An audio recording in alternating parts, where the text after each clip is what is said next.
Notre Dame at Pitt. This is Notre Dame's last tough test of the college football season, and Pitt has been a surprise so far in the ACC. They're 7-2, just like Notre Dame. Notre Dame is a 10.5-point favorite.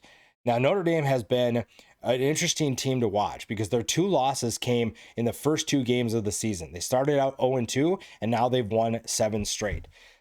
Whether or not they belong in the playoff is the current biggest topic of conversation with the Fighting Irish.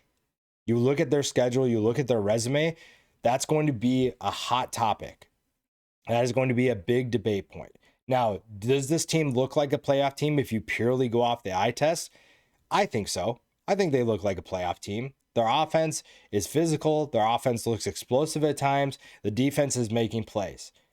There are things that you can say in favor of Notre Dame that put them in that position.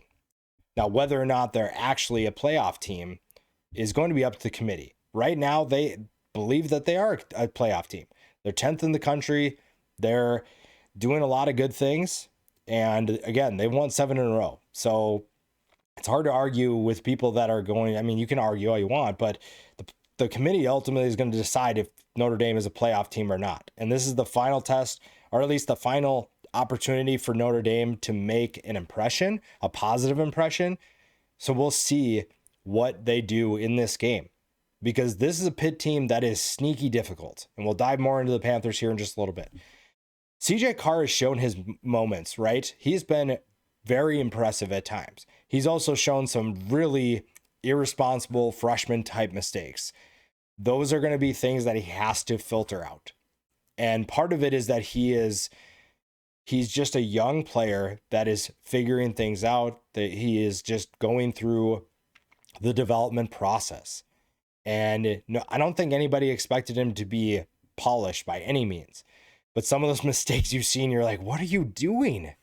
Some of the throws, I've seen some of the throws he's made, and it's clear that he's just trying to make a play, and his brain just almost like short circuits, and he makes the decision that makes you question competency, which is not a thing you can question with CJ Carr, but some of the throws he makes, you're just like, wow, buddy, what are we doing here?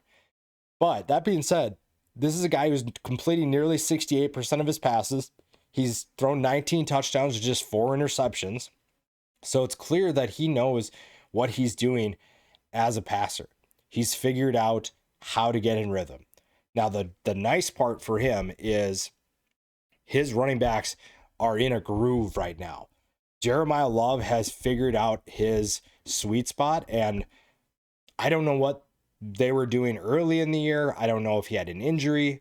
The play calling for Jeremiah Love, or the lack of usage by him or for him, didn't make any sense. They have since found a groove that makes sense, and he's having a phenomenal year. 988 yards, 6.4 yards per carry, 13 touchdowns. The nice thing is the compliment to him, Jadarian Price, 568 yards, 6 yards per carry, and 9 touchdowns. So that rushing attack has really hit its stride and at a good time. They need this rushing attack to lead them. They need this offense to play well. And if the rushing attack is doing its thing, the offense finds balance. Now, the passing attack has been a little bit unexpected in terms of who's stepped up.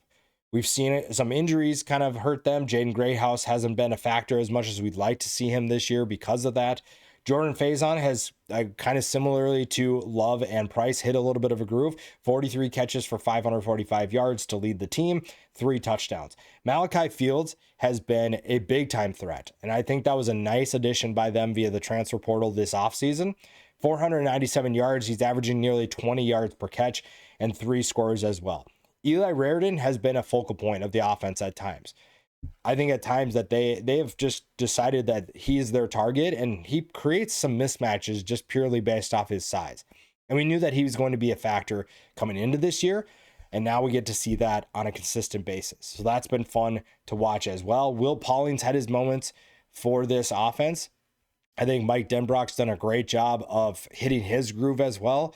Early in the season, everybody looked like they just weren't quite in sync. They weren't quite ready executing plays.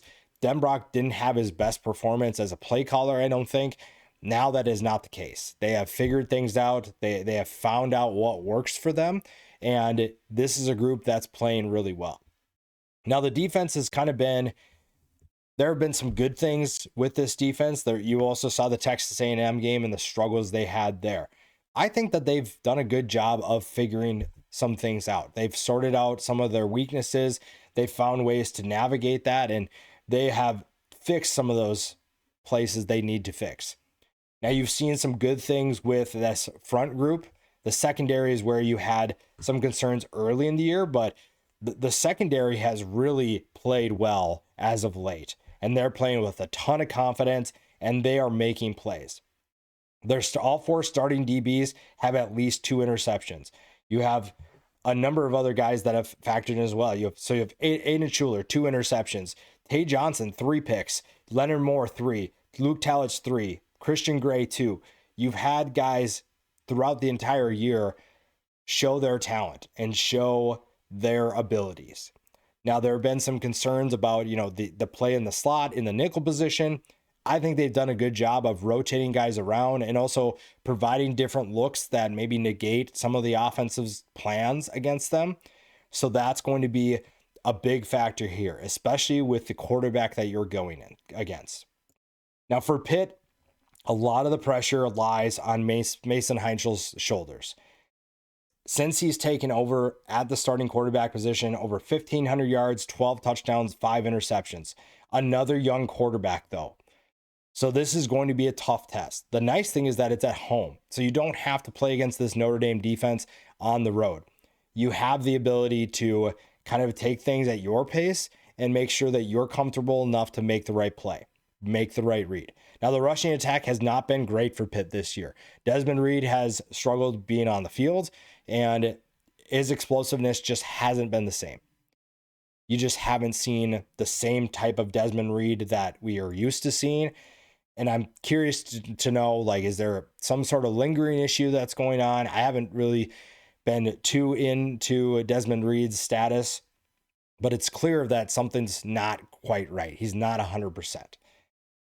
The rushing attack plays a huge role here because you have to find ways to move the ball on the ground against this Notre Dame defense. You have to. You are in for a long day if you cannot run the ball. Now, the nice thing for Heinzel is that he has not really locked in on one guy. Kenny Johnson leads the team with 573 yards, but Raphael Williams, 525, Katarius Hicks, 353. Reed has been more of a factor in the passing attack. He is 4th on the team with 254 yards. So it's nice to have Heinzel be able to look for multiple options. And again, with a young guy, he is going to be under a lot of pressure. And so far, he's handled the pressure well. But playing Notre Dame is a much different test than playing any of the other teams that they've faced this year. So when you look at what this game means for Pitt, it's going to be tough to be able to win this type of a game. And I think that you've seen some good things from Mason Heinzel that give you excitement, but also this is a tougher game than expected. You look at the last games that this is the toughest game of the entire schedule. They played Stanford, NC State, Syracuse, Florida State, Boston College, Louisville, West Virginia, Central Michigan, and Duquesne. Their final 3 games are their toughest games by far. Notre Dame, Georgia Tech, Miami. So that's going to be tough. I'm sorry, Mason Heinzel. That is a tough stretch for anybody to play. And it'll be fun, though. It's an opportunity for him to show what he can do. It's an opportunity for them to pull off a big-time upset and effectively end Notre Dame's playoff hopes. They are the underdog. They have nothing to lose. They have everything to gain, and it'll be fun to see if they play that way. Now, Pitt's defense is really where they have the potential to keep this one interesting. We talked about CJ Carr's struggles at times. This is a defense in Pitt, and Pat Narduzzi is going to have his group in a position to make plays. How do they confuse him? How do they make it so that he doesn't know what's going on? That is going to be a big question. And if Pitt's able to answer that question in their favor, then maybe they can pull off this upset. This is going to be fun. We've seen weird things at Pitt before. We've seen some weird things happen. This is going to be a potentially fun game to watch and a game that could surprise a lot of people. I'm going to go with Notre Dame. I do think they keep their playoff hopes alive, but don't sleep on Pitt. This could be a really entertaining upset if Pitt can figure some things out and find ways to create some extra possessions by forcing turnovers and getting the ball back to their offense.